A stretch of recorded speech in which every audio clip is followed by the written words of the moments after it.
Bienvenidos. Esto es Chayo Contigo. Comenzamos. Soy ama de casa, tengo 48 años y un hijo de 21 años.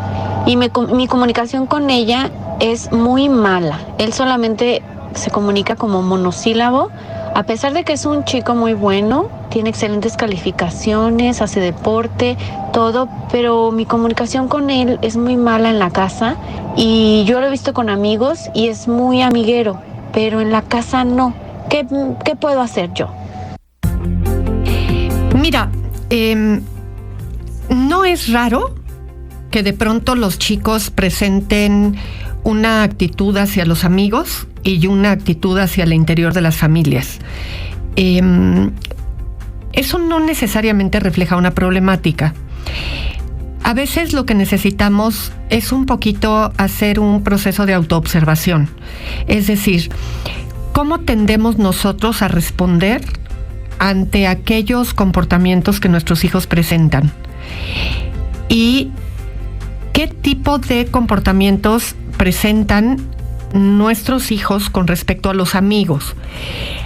Una cosa es que tu hijo sea sociable con los amigos y otra cosa es que en realidad con los amigos comparta cosas de índole privado o personal. A lo mejor se relaciona, sociabiliza, pero en realidad no está diciendo nada personal, como lo que a ti te gustaría que él compartiera con ustedes. En muchas ocasiones, cuando un chico se está socializando de una manera más extrovertida, en realidad se está relacionando con cosas que tienen que ver con sus amigos, no con él. Y se está desenvolviendo mucho, pero no con cuestiones propias o privadas o personales, sino con material que en realidad los amigos son los que lo están ofreciendo esa información. Así es que, primero, fíjate en eso. Segundo, ¿qué ha venido siendo parte de la historia de la casa? Tú lo sometes a lo que yo suelo llamar interrogatorios policíacos, es decir, le haces muchísimas preguntas de tipo muy personal y él es más introvertido y no le gusta eso. Cuando sí llega a compartir algo, eres muy explícita en decirle lo que piensas y él eso lo considera que lo platicas mucho, por ejemplo, con tías, con abuelita, y él se siente exhibido y eso no le gusta. Lo platicas con sus hermanos, no sé si hay hermanos, por ejemplo, y a él eso no le parece. ¿Cuál ha sido la historia a lo largo del tiempo? Porque a veces con eso ha tenido que ver. ¿Toda la vida fue así o fue algo que desarrolló a partir de su proceso adolescente? Todo eso tiene que ver con qué tan respetado se ha venido sintiendo dentro del esquema de la familia. Y a veces vale la pena preguntarlo también. Oye, mi amor, yo noto esto con tus amigos y sin embargo noto una diferencia importante con respecto a cómo eres aquí, al interior de la casa. ¿Hay algo que yo hago o que nosotros hacemos que te moleste? Porque me gustaría entenderlo. ¿Con qué tiene que ver? ¿Se lo has preguntado? Inténtalo. En las relaciones de pareja hay una señal clara de que algo no anda bien y que sirve de una alerta amarilla que, dependiendo de otros contextos, de otras señales de la relación, te diría si esa alerta es amarilla o claramente es una señal roja. ¿De qué estoy hablando? De esas cosquillas de miedo que sientes en el estómago al pensar en contarle algo a tu pareja. ¿Qué pasó? ¿O qué hiciste? o que simplemente pensaste, y que la pura idea de compartirlo con tu pareja te causa temor. Aun cuando sabes que no tiene nada de malo, que lo que hiciste no es malo, o que lo que estás pensando no es malo, pero que la reacción que tu pareja podría tener al respecto no te gustaría. Si estás viviendo una situación así, algo no está nada bien y necesitas pensarlo. Soy Chayo Busquets y esto es Chayo Contigo. ¿Quién no, estando en pareja, ha pasado de manera seria por el dilema de irse o quedarse en la relación? La verdad es que algunos tratan de resaltar lo positivo para convencerse de que es lo mejor. Otros se quejan con todo el mundo pensando que desahogándose algo va a cambiar. Otros piden y piden consejo y al final pues hacen lo que quieren, ¿no? Que generalmente pues es más de lo mismo. Y lo que es común en cualquiera de los casos es que la ambivalencia permanente va de la mano con un distanciamiento en la relación. Porque la ambivalencia inevitablemente nos hace poner distancia. ¿Cómo se va reflejando esto en la relación? Pues pasas menos tiempo juntos, hablas menos. Cuando conversas, abordas temas de menor importancia, se va enfriando la relación, se pierde espontaneidad, se convierte la convivencia en algo muy formal, más como rituales que vas repitiendo sin mucho sentido. Te levantas, te preguntas qué vas a hacer, pero el deseo se va quedando como de lado. Y en realidad te dejas de preguntar qué es lo que en realidad quieres hacer. Primero tú, en relación a tu pareja, y luego qué quieren hacer juntos. ¿Te identificas con esto? ¿Sabes en realidad qué es lo que tienen ganas de hacer? Pero sobre todo, ¿te has hecho la pregunta en primera persona? ¿Yo qué quiero? Y sobre todo, ¿has descubierto que ya no te sabes la respuesta? O sea, a lo mejor por reconocer eso es por donde habría que empezar.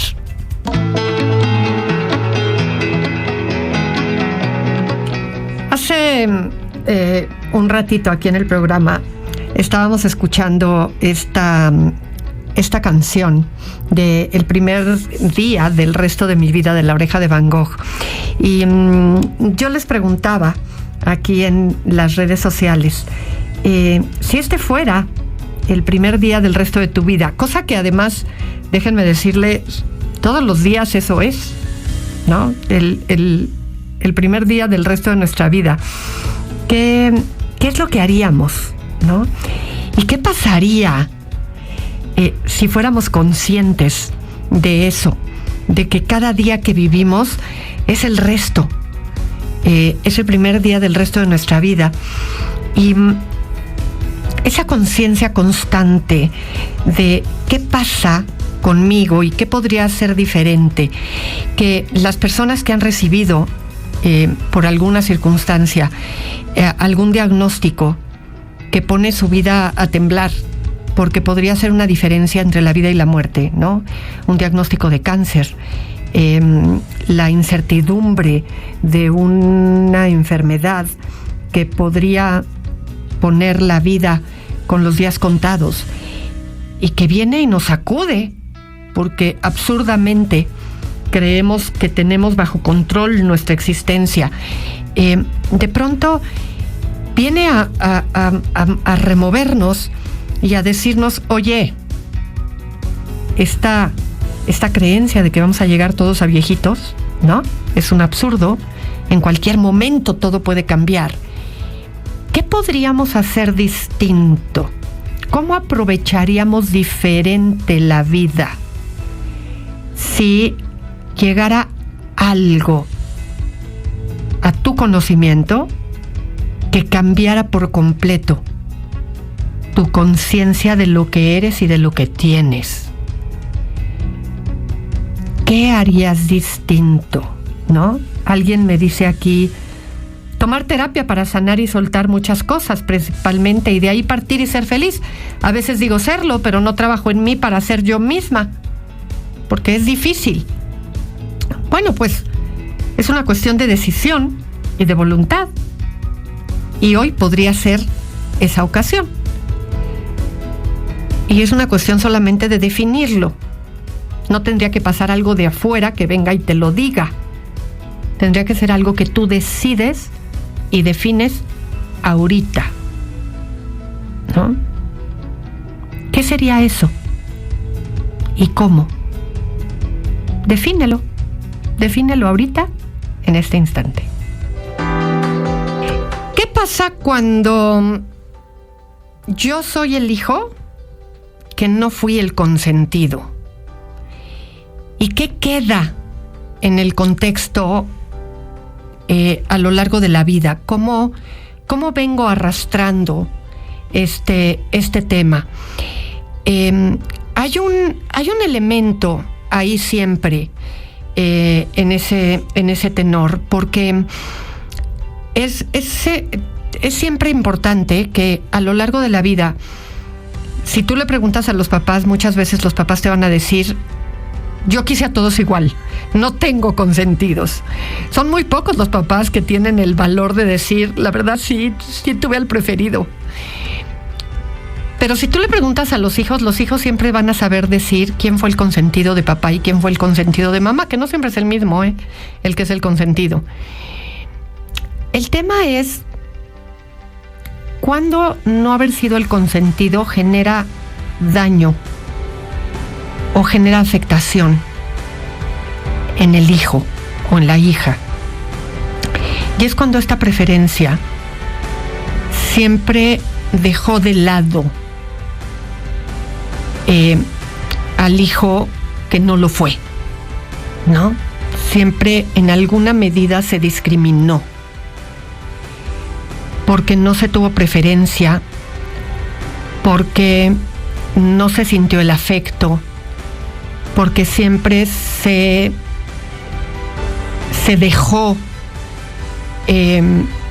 o hubo una marcada diferencia, y necesariamente hubo la necesidad de haber tenido que resolver un duelo.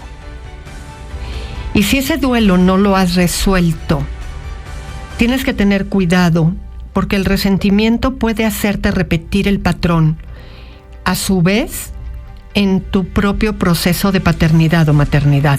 Así es que pon atención ahí, en cómo lo has venido viviendo y cómo puedes estarlo cobrando. Yo tengo a mi hija según es casada, unión libre, tiene a su bebé. Cuando le conviene a ella, sí le gusta que yo le ayude con el niño. Pero hay días que ella, cuando tiene el dinero, las posibilidades, ya no le hago falta y hasta me habla mal. ¿Qué hago en ese caso? ¿Sigo ayudando a mi hija o no? Pero nunca se han hecho responsables desde que se juntaron.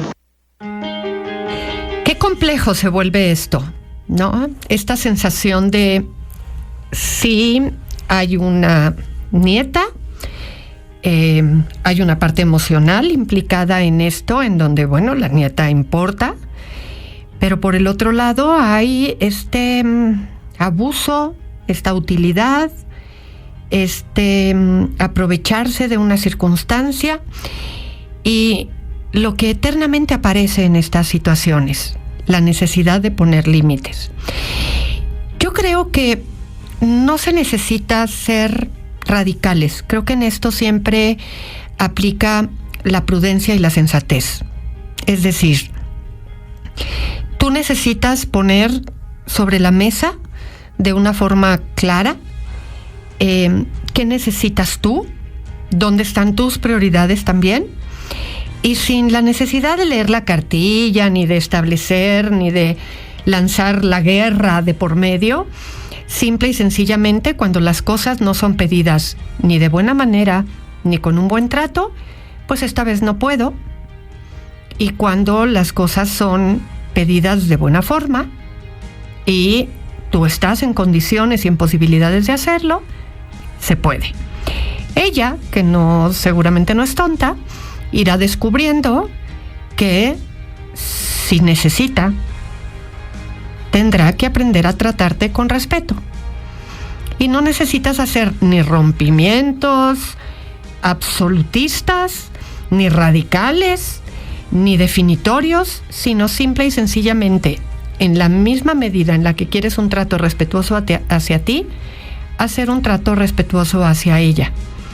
Porque hay una diferencia entre poner límites y ser vengativo. Entonces, modélale desde la manera en la que tú la trates, cómo quieres el trato de regreso. Y ella lo irá entendiendo en el camino. En las familias siempre va a haber, así como en las personas, defectos, cualidades. Y aunque suene cliché, ninguna familia es perfecta. Y por supuesto que también en las familias va a haber familias que como tales, como familia completa, va a haber familias tóxicas.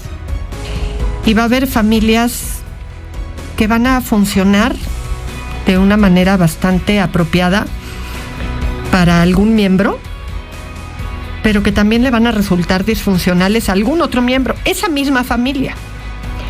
Y una de las preguntas que todos nos tendríamos que hacer es, ¿qué parte de mi familia me resultó apropiada para que yo me convirtiera en la persona con las cualidades que tengo?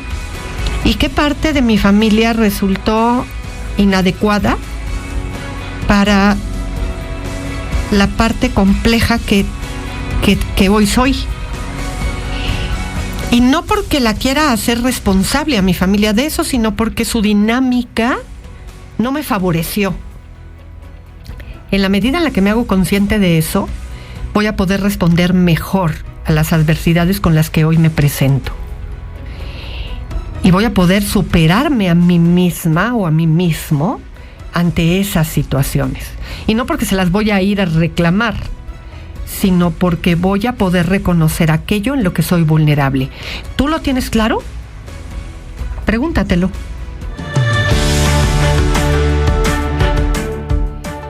Váyanse a ver, si no la han visto intensamente, al cine. Lleven a sus hijos adolescentes y utilícenla como una buena alternativa para poder platicar con ellos.